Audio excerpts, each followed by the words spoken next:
नमस्कार, मैं हूं भुवन चंद्र जोशी। मित्रों, एक बहुत बड़ी खबर है, इन खबरों को आपको देखना चाहिए। उत्तराखंड में 20 लाख बिजली उपभोक्ताओं को 100 से 200 रुपए तक का फायदा हो सकता है पर मंथ स्मार्ट मीटर लगने के बाद। मुख्यमंत्री धामी का पुलिस को 100 करोड़ रुपए का तोहफा। एसआई के पदों पर भी भर्ती का ऐलान। केदारनाथ उपचुनाव में कांग्रेस प्रत्याशी का नाम लगभग तय और पूर्व विधायक समेत कई बड़े नेताओं इस रेस में।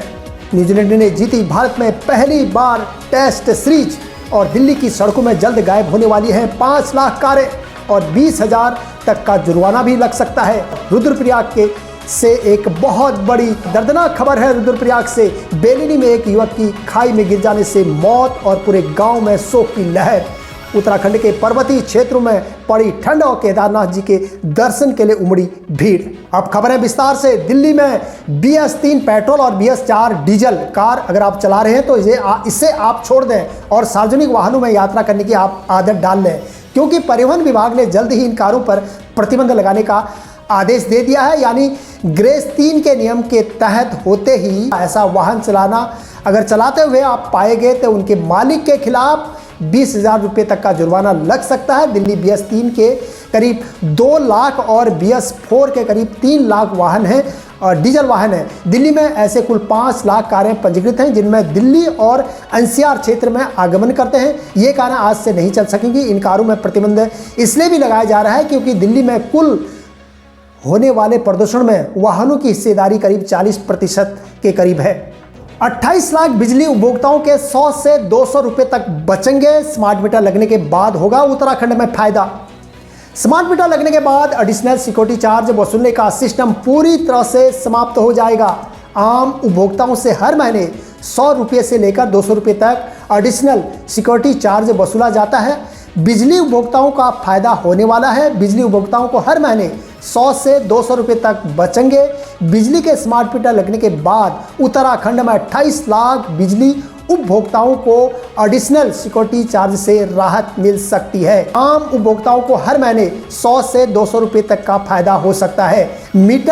स्मार्ट मीटर व्यवस्था में उतनी ही बिजली खर्च की जाएगी जितना आप रिचार्ज करेंगे। यदि रिचार्ज रात के समय या छुट्टी के दिन या रविवार के दिन खत्म होता है तो बिजली नहीं जाएगी। ये खबर दिल दहलाने वाली, दिल झकझोर कर देने वाली रुद्रप्रयाग से है। 3-4 दिन पहले बेलिनी में एक युवक की खाई में गिर जाने से मौत हो गई है। इस घटना से पूरे गांव में शोक की लहर दौड़ पड़ी है। जानकारी के मुताबिक बेलिनी पुल से लगी पहाड़ी बीती शाम ग्राम सतेरा निवासी 45 वर्षीय प्रकाश नेगी पुत्र रणजीत सिंह नेगी और जिला जनपद रुद्रप्रयाग और हाल में बेलिनी निवासी उनकी दुकान के आसपास वो खड़ा था। इसी बीच वो घर जाने की तैयारी कर रहा था और उसका अचानक पैर फिसल जाने के कारण अलकनंदा से लगी पहाड़ी में गिर गया और रात को घटना की किसी को जानकारी नहीं मिल पाई थी और परिजन जब उनकी खोजबीन करने लगे तो देर रात तक उन्हें, जब वो घर नहीं पहुंचे तो परिजनों ने स्थानीय लोगों की मदद से युवक को दुकान में ढूंढा और आसपास खोजबीन की। जब वो कहीं भी नहीं मिला तो किसी की नज़र एक पहाड़ी की तरफ पड़ी तो वहां पर वो गिरा हुआ मिला और वहां उसकी मृत्यु हो चुकी थी। और सूचना पर इसी रविवार को पुलिस कोतवाली पुलिस के साथ SDRF और DDRF ने स्थानीय लोगों इस मौके पर पहुंचे और किसी तरह से पहाड़ी से युवक के शव को निकाला गया और उस व्यक्ति की बेलनी में दुकान है। पुलिस ने शव का पोस्टमार्टम के लिए जिला चिकित्सालय भेज दिया है और अब उनका अंतिम संस्कार भी किया गया। और इसी बीच उत्तराखंड से खुशखबरी भी है। उत्तराखंड में मौसम सामान्य बना हुआ है। पर्वतीय क्षेत्रों में ठंड में इजाफा हुआ है। सुबह शाम के समय ठंड और दिन में तेज धूप निकलने के कारण दिन में और रात के तापमान में अंतर भी हो गया है और मौसम की इस बेरुखी का असर लोगों की सेहत पर पड़ रहा है और लोग खांसी जुकाम और बुखार से पीड़ित मरीज कई संख्या में अस्पताल पहुंच चुके हैं। इन मरीजों में बच्चों और बुजुर्गों की संख्या सबसे ज़्यादा है। पर्वतीय क्षेत्रों में कहीं कहीं पर हल्की बारिश और निचले इलाकों में ठंड बढ़ने लगी है। हालांकि अक्टूबर का महीना लगभग ख़त्म हो चुका है और लेकिन इससे गर्मी के तेवर अभी भी बरकरार है। वहीं बद्रीनाथ धाम के कपाट बंद होने से पहले तीर्थ यात्रियों की संख्या भी में काफ़ी इजाफा होने लगा है। और अभी तक के लिए इतना ही। नमस्कार।